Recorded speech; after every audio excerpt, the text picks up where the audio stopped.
Imagine this. You're carrying life inside you. Your heartbeat echoes with another tiny rhythm growing inside. But instead of a warm bed, you're thrown into stone-cold darkness. No midwife, no mercy, just rats, chains, and silence. In medieval times, being pregnant was not always a blessing. For some women, it was a sentence. What really happened to pregnant women locked away in medieval dungeons? And why was their suffering far worse than we've ever imagined? Welcome back to the Medieval Tales, where we bring you the haunting truths, lost stories, and dark secrets of the past. If you're new here, consider subscribing. And if you're already with us, thank you for walking through history's shadows with open eyes. Now let's step inside the dungeon. In medieval society, pregnancy wasn't always celebrated. If you were a queen, your pregnancy was a national matter, wrapped in hope, legacy, and power. But if you were a servant girl, or worse, unmarried and poor, your pregnancy was seen as a scandal, a sin, a stain on the social order. She must have been immoral, they whispered. She seduced someone. She deserves what's coming. And so many women, pregnant, poor, and powerless, were thrown behind bars, sometimes for actual crimes, other times just for being pregnant at the wrong time, by the wrong man. These prisons weren't hospitals. They were underground hells, cold, damp, filled with rot and disease. There were no windows, no light, no medicine, only rats, hunger, and fear. Some women were forced to give birth chained to stone walls. Others miscarried in silence, bleeding into straw. There are recorded cases of babies born into darkness, only to die hours later, never knowing warmth, never being held. You might wonder, as why would anyone imprison a pregnant woman? The reasons were rooted in fear, power, and control. In many places, church and state were tightly bound. Getting pregnant outside of marriage wasn't just frowned upon, it was considered a moral threat. To avoid scandal, to force repentance, to make an example, women were locked away. Sometimes it was even more sinister. If a nobleman or clergyman had fathered the child, the woman's pregnancy was a threat to his title, his reputation, his wealth. And so, she was removed, quietly. The problem buried before it could be born. Some were accused of sorcery, yes, sorcery, simply because they became pregnant outside of marriage. It was believed by some that such a woman must have used magic, or worse, had laid with demons. They were called witches. And once that label stuck, there was no justice, only torment. In certain prisons, there were cells known as birth cells. Don't be misled by the name. They were not sanctuaries, they were filthy, blood-stained, crawling with vermin. A woman could be in labor for 30 hours, screaming, alone in the dark. There was no midwife, no warmth, no help. Sometimes other imprisoned women tried to assist, using torn cloth and rusted metal. But many new mothers died days later from infection or starvation.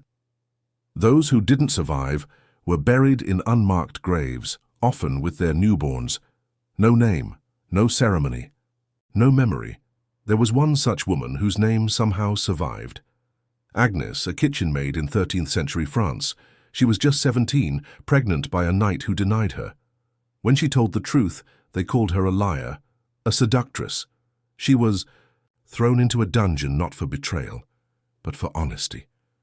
Alone in the cold, she gave birth. No one came. She screamed for 2 days before a guard finally opened her cell door. By then she was dead. Her baby, too. No one knows where they were buried. But a monk wrote her name, Agnes, in the corner of an old prison ledger. The only reason we remember her at all, and she was not alone. Across Europe, hundreds, maybe thousands of pregnant women face the same fate, used, hidden, punished, forgotten, but we're not going to forget, because their pain still echoes. But Agnes was just one name. There were countless others, women whose faces we'll never see, whose cries were muffled by thick walls, whose stories vanished into the silence of time. Each one a soul condemned not by evil acts, but by the simple fact that they carried life within them. You see, the deeper we go into the history of these dungeons, the more disturbing the truth becomes, because it wasn't just about punishment, it was about control. In medieval Europe, a woman's body, wasn't her own. Her womb belonged to her husband, or her lord, nor the church. She was told when to marry, when to serve, when to stay silent, and even when to carry or end a pregnancy, and if she stepped out of line, if she dared to love or to live on her own terms, there were brutal consequences.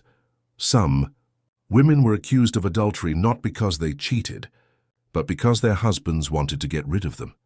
And what better way than to claim betrayal, lock them up, and let the prison walls erase them? Others were imprisoned simply for being too beautiful, too desired by powerful men who then feared the consequences of their own actions. If a nobleman took advantage of a servant and she became pregnant, the shame fell not on him but on her. The church too played its part. In many regions, religious law ruled over civil law. Pregnancy out of wedlock was seen as both a sin and a crime. There were priests who demanded public confessions from women in labor. There were bishops who ordered women to be flogged before giving birth, as punishment for their temptation. Imagine the agony of contractions while your back is still bleeding from a whip. And worse, there were women who were told their babies were cursed, that the child inside them was proof of demonic possession. In some villages, newborns were taken from their mothers and killed immediately. No trial, no investigation, no humanity. Can you imagine that? The sound of your baby's first breath being its last, not because of nature, but because someone believed your love was a sin, and still, some women fought back. There are rare, precious stories of resistance, of women who managed to escape, who gave birth in forests, hiding in caves, helped by strangers or outcast midwives. They risked starvation, execution, wild animals, just to avoid giving birth in a cell. One woman, whose story comes from a court document in 14th century Wales, faked her own death after being sentenced to a dungeon. She bribed a guard with a single gold ring. When the prison bell rang for her burial, she was already fleeing through the woods, 9 months pregnant. No one knows if she survived the birth, but the legend of her escape lived on through generations of women in her village. But for most, there was no escape. They were forgotten by society, buried by silence, and the babies they carried, if born alive, many were taken from them and raised as orphans, never knowing their mother's name or the truth of their birth. Some were sold into labor, others died within days, never given a chance to live beyond the prison that bore them. History has long celebrated kings and knights, crusades and castles, but it has ignored the women in the shadows, the ones who suffered for love, for trust, for simply being in the wrong place at the wrong time. And in those cold, damp dungeons, the walls still remember. They remember the groans of labor, the whispers of prayer, the last lullabies sung to children who would never grow up. We tell these stories not just to shock, but to remember, to give voice to those who had theirs stolen, to remind ourselves that even in the darkest corners of history, humanity flickered, and sometimes it cried out. So if you watched until now, you've become a keeper of that memory. 1. More light in a world that once tried to snuff them out, and perhaps that's how we honor them best, by refusing to forget. Thank you for watching the Medieval Tales. If this story moved you, share it. Let the world know what they tried to hide, because the past still breathes, and sometimes it needs someone brave enough to listen.